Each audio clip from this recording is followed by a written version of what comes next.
Hi there, welcome to our channel where we talk about traffic operations in practice. The overall intent of this video series is to reduce the learning curve for students and entry-level engineers by providing them free and high-quality learning materials in the field of traffic operations, including highway safety and travel demand modeling. The majority of content in this work is written by Professor Jiangling. My name is Amit Kumar Singh. I'm one of the contributor of this work. I'm a licensed engineer in the state of Texas. I received my bachelor's from IIT Bombay in India and my master's from UT Austin in US. Other three contributors of this work are Singh, who works in the field of artificial intelligence, Nidhi Kumari, who has a background in computer science and is a programmer, and Namrata Kumari. She has a background in electrical engineering and currently she is working as data scientist. Now let's get to the main content. So let's get started with chapter 1.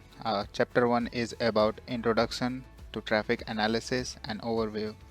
So in this chapter we will discuss what is traffic analysis, why it is done, what kind of projects are included in traffic analysis, what tools do we need to use for traffic analysis, and a series of guidance manuals which are needed in the field of traffic analysis. There is a long list of them which is provided in the PDF.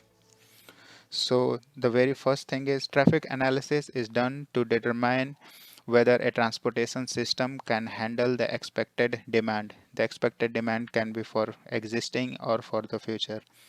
Traffic analysis includes a long range of goals. A long list of goals is provided here, such as mobility, reliability, accessibility, economic development, safety, environmental protection, and multimodal development. Out of all these goals in work, in practice, we only focus on three goals: mobility, travel time reliability, and safety. The traffic studies needed to achieve these three goals are different from each other. So let's look at these three goals and what kind of studies are needed to achieve these three goals. The first goal is mobility. Mobility studies are done to ensure that vehicles are flowing efficiently in the roadway system. Mobility studies are usually done for peak hours, and usually there are two peak hours, one during morning peak and another during PM peak or afternoon peak. Mobility studies are generally done for a typical day, which is usually Tuesday, Wednesday, and Thursdays. So when we collect the data, we usually collect it either for Tuesday or Wednesday or Thursdays.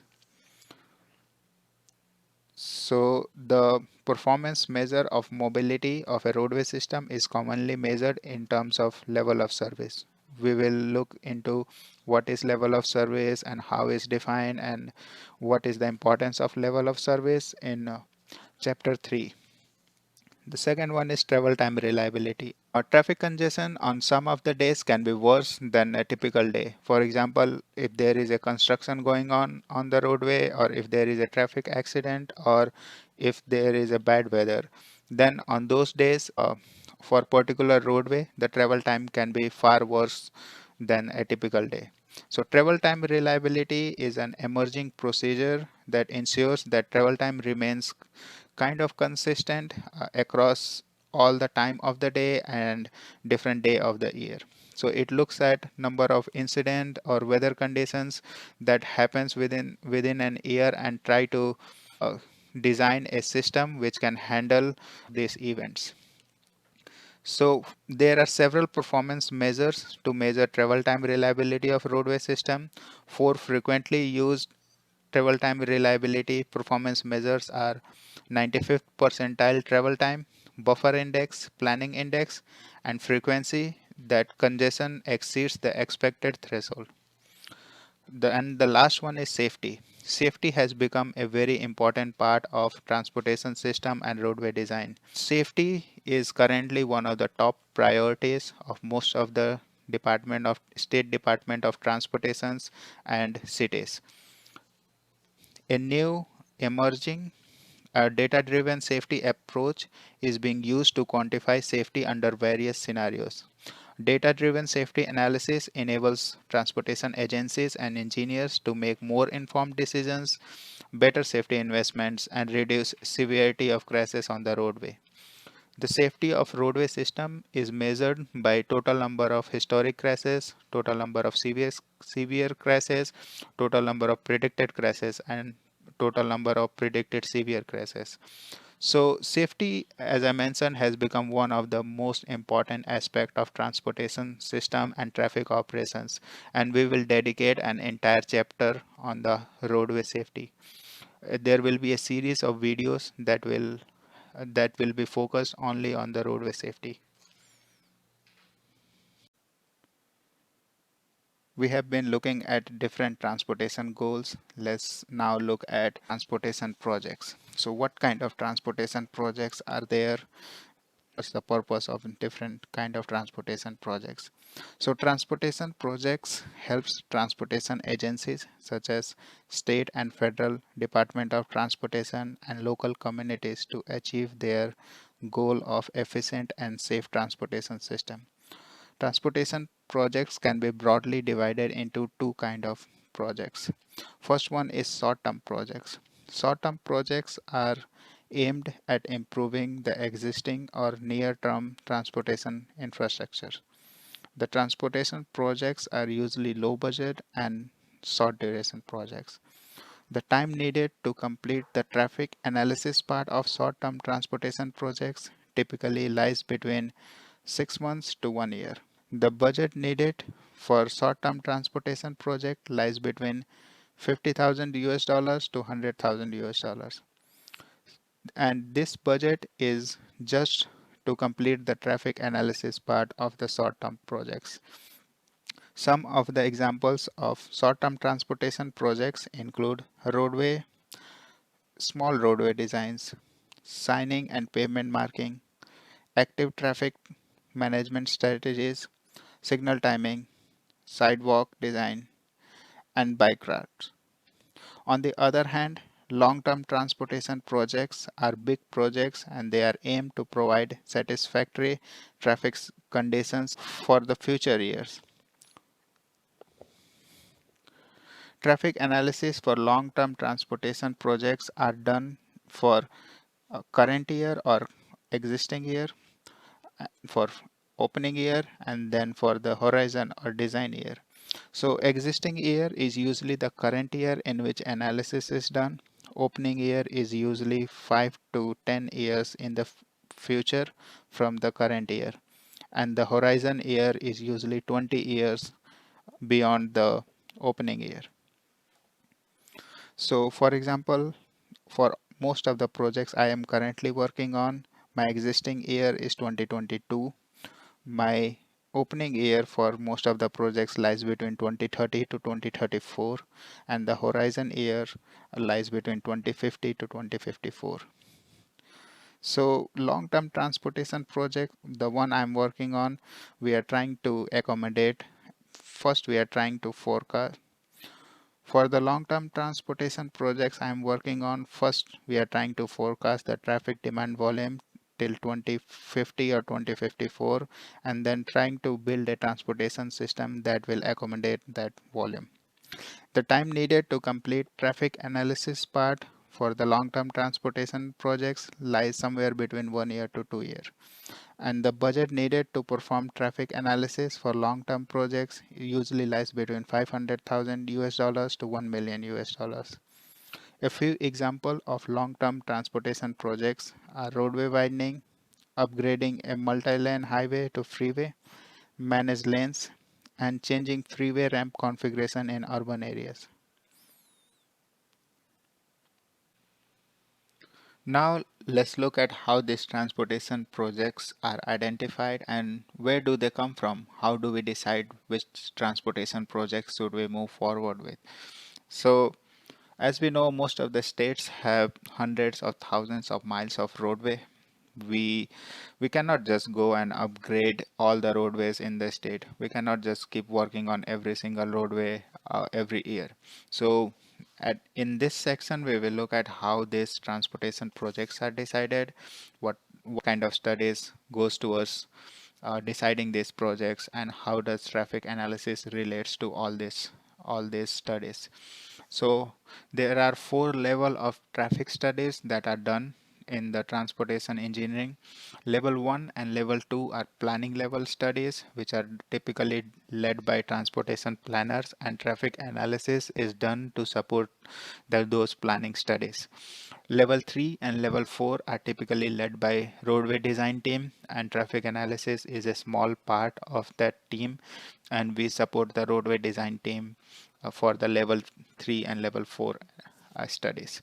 So level 1 study is the generalized planning study. This study are also called sketch level planning. These are done at a higher level and using very simple tools. So generalized or sketch level plannings are conducted to identify problems and solutions within a larger area.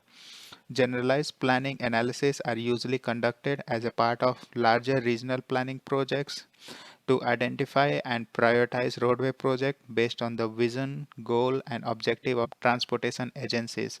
There is also public involvement piece of it, which is a big part of these studies. Some examples of level 1 studies or sketch level planning analysis are statewide long range transportation plan, which are also called LRTP. If we are working in the field, we will be looking at a lot of long range transportation plans. Regional and metropolitan transportation plans. Most of the metropolitan areas have their own regional plans. Regional transportation plans are typically updated every 3 to 5 years. So these studies are continuous studies where some of these studies take about a year, and then they release the report, and then they move on to working on the next cycle of the studies.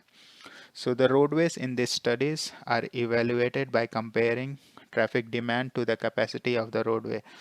So at a high level, the traffic demand forecasted, and we will look into traffic demand forecast in chapter 3, and those demands are compared with the generalized level capacity. We will look at what is generalized level capacity, generalized level capacity tables in further chapters.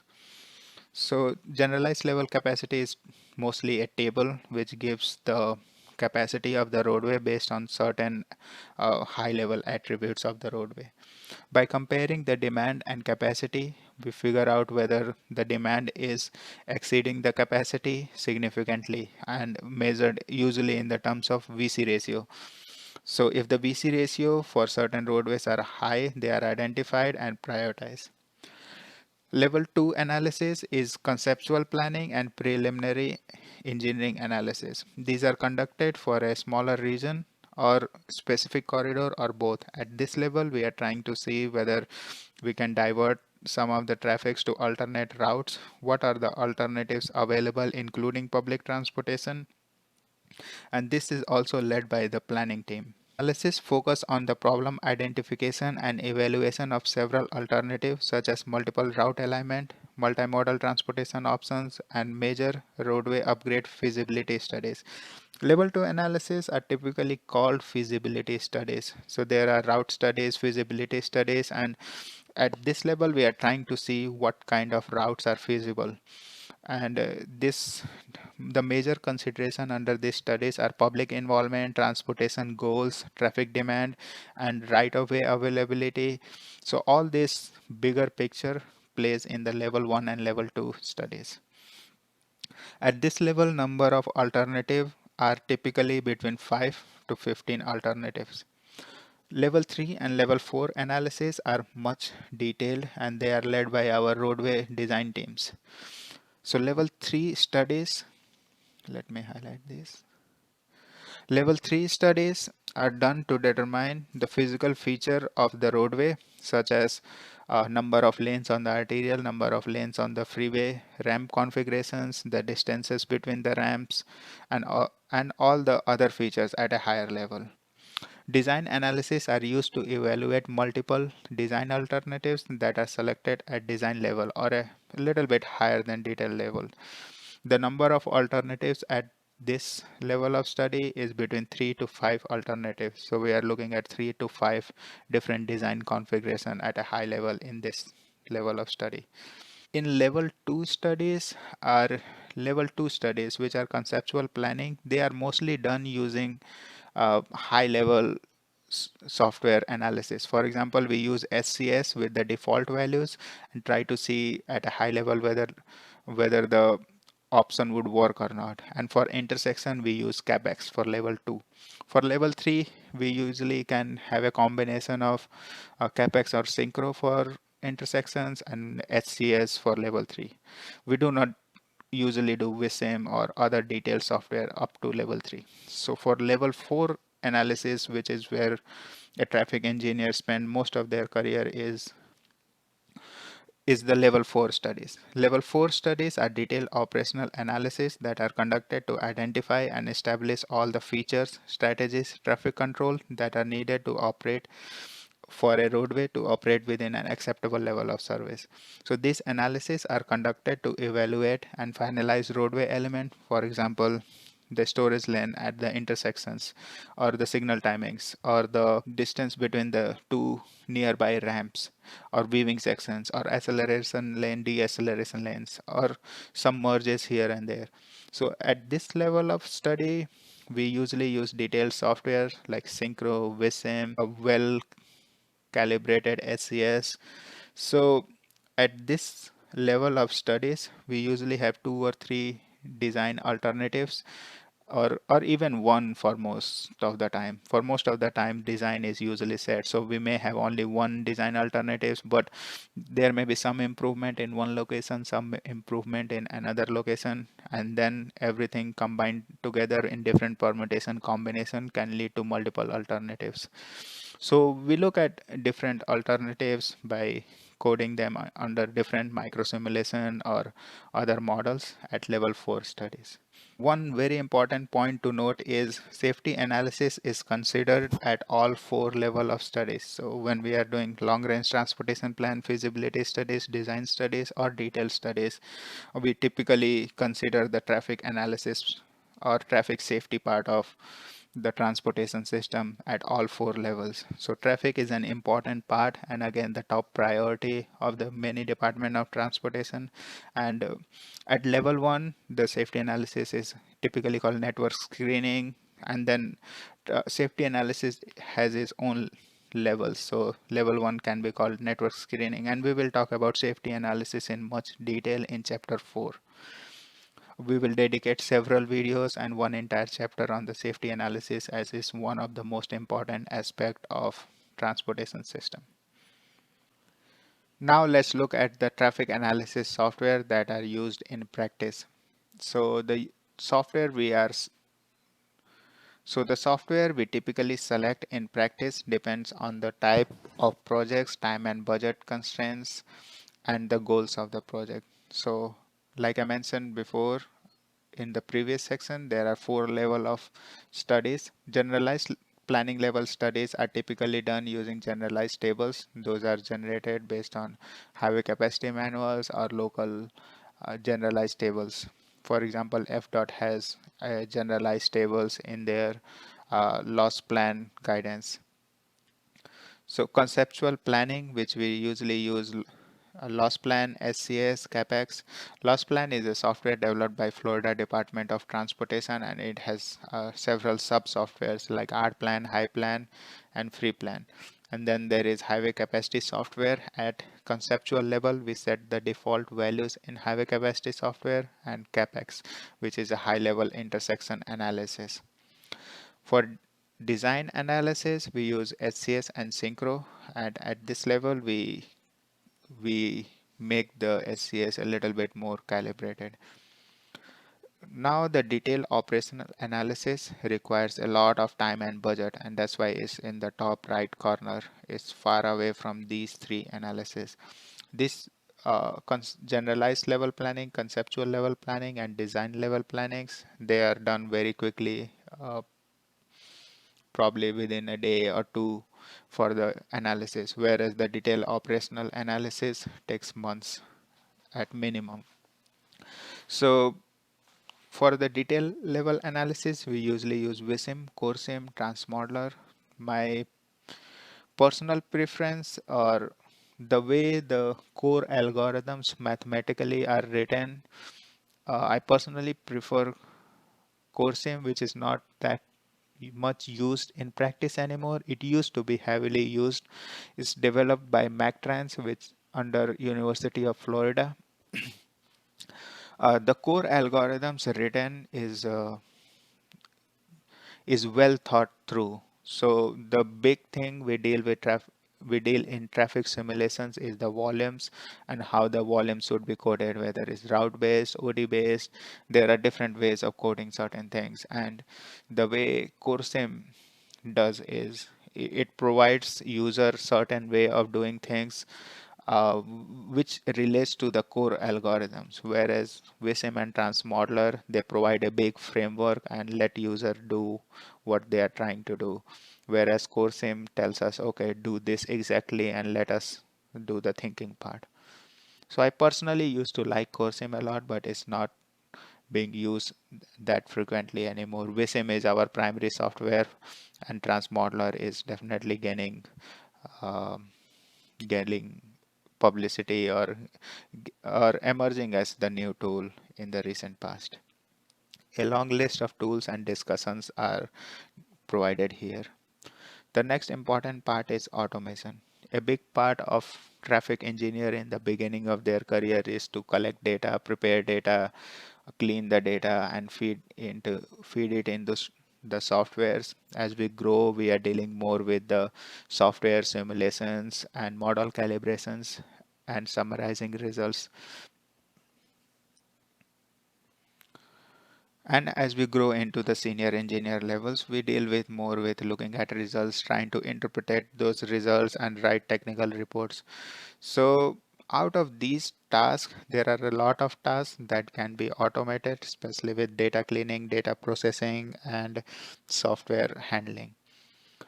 The most important skill that is needed to do the automation is have a good understanding of guidance and concepts that are being used. So for the automation, we do not need a programming or coding skill. The most of the programming or coding needed is very basic, and most of the time can be done using Excel formulas or some VBA code. For most of 95% of automation which are done in traffic operations, they don't need that much of programming skills. What it needs is to have a clear understanding and project experience on what is needed, what kind of work goes behind it, what are the concepts, and how this automation is going to handle different scenarios. We will talk about the automation along with different concepts when we go through different chapters, and how this automation relates to different concepts. Now there is a long list of manual which we follow. The first and foremost is highway capacity manual. So currently the highway capacity manual 7th is the latest edition, and highway capacity manual is the most important or fundamental book we use in traffic operations. Apart from highway capacity manual, there are a long list of books or manuals we use uh, to perform traffic analysis, and those depends on the type of work we are doing. So for the forecasting work, we usually use NCHRP report 765. We use the local travel demand models user guide.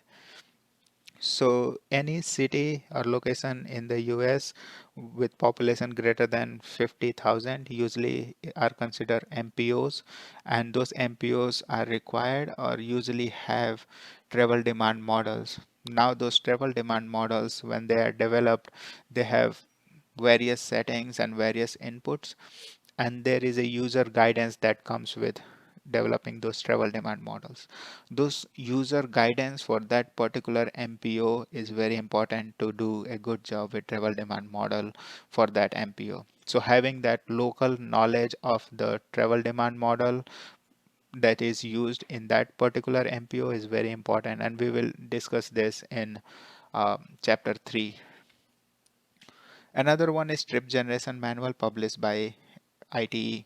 So trip generation manuals are typically used to perform traffic impact analysis for majority of small and medium-sized firm. Traffic impact analysis is a big po portion of their work. So in the beginning of our career, if you are a young engineer joining a small or mid-sized firm, you might be doing 10 or 20 traffic impact analysis per year. For many people, all they do is traffic impact analysis because the number of work that comes as traffic impact analysis is pretty big. And we will discuss about traffic impact analysis in detail in chapter 3. Now the manuals for traffic analysis, which are related to roadway design and traffic design. So first one is very famous Green Book, which is required for PE for roadway design. This is a fundamental book for roadway design. Then we have MUTCD by FSWA for um, traffic design side of things, and state have their own version of MUTCD. These are like big books of 600 pages. Texas has their own MUTCD called Texas MUTCD. Now we have Highway Safety Manual by ASTO. Currently we are using Highway Safety Manual first edition, and the second edition I think will be released soon. Quality of Service or Level of Service Handbook published by Florida Department of Transportation for conceptual or planning level studies, and ACHRP Report 40 for airport curbside and roadway terminal design. So the roadway terminal inside the airports and the curbside, their characteristics are different than the roadway we see on our regular commute. So the level of service and characteristics and everything is different, and the analysis is done using ACHRP Report 40. Manual for micro simulation modeling. So there used to be FSWA Volume 3 guidelines for applying traffic micro simulation modeling in 2004, the 2004 version, and now FSWA has released a new version which is uh, 2019 update to 2004 version. The big difference between these two versions are in 2004 version, the analysis is done for a typical average day and average traffic conditions. However, in 2019 versions, we are looking more towards the reliability of the roadway. So we are looking at the many days of the year and many time frames of the year and under various scenarios. So if it's raining or if there is an incident, what are the probabilities on how worse the system will get? And then we are trying to design a system where it can handle multiple situations depending on how frequently they occur.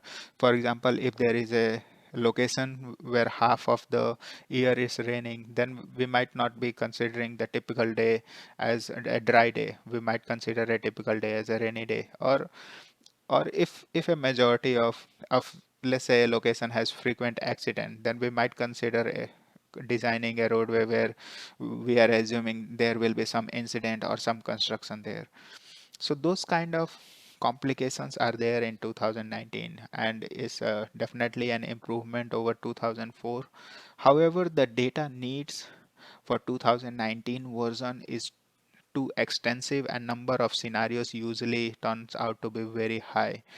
2019 version has better calibration techniques, and there are online FSWA lectures explaining how the 2019 version should be used and how it's better over 2004. However, because of the time and budget constraints, we usually do not have years worth of data or a continuous long uh, time frame of data. So what we usually have is 1 or 2 days of data. We will be very lucky to even collect 2 days of data because of the budget we get for the data collection. So sometimes we usually just use 1 day of data. So usually it's recommended to collect 2 days of data and average it out. So what we do is Sometimes we look at the big data sources, which has continuous stream of data, but those are sample data. They might not represent 100% of the population, and interpolating based on the sample data and relying completely on the sample data from the big data sources, for example, NRIC, Streetlight, Replica, Vijo, these are sample based data. So it's usually not possible to rely completely on long stream of data from big data. Is usually not practically feasible to collect years worth of data or more than 1 week of data even. So we end up using the 2000 version still, and even though 2019 version has been released and updated, majority of projects are still done in 2004 version because of pretty much 2019 version is kind of not practical for most of the agencies to afford. For traffic signal timings, this is my personal opinion on those, which might change later on as the guidance and resources evolve. Manual for traffic operations, where we are trying to decide the yellow time, green time, red time, and other timings. Traffic Signal Operation Handbook published by TTI is a great book. And then there is a signal timing manual by FSWA and guidance for determining traffic signal and clearance interval by ITE. Sometimes local agencies have their own guidance on how to decide. And apart from these manuals, we usually work with clients and see their preferences. Many local agencies have their own preferences on setting the timings. Now the last one is this user software user manuals. So SES, VSIM, CoreSIM, and Synchro have their own software manual. Depending on how the software is written and how we use it, uh, we have to code software in a certain way to make it realistic. So just by there is no one-to-one relationship between reality and software. Software is written in certain ways, so we need to have an understanding of how software is written, how we should use it to match the reality. So we will discuss the software details throughout the video series, but having a good understanding of software manual is kind of very important to work in traffic operations.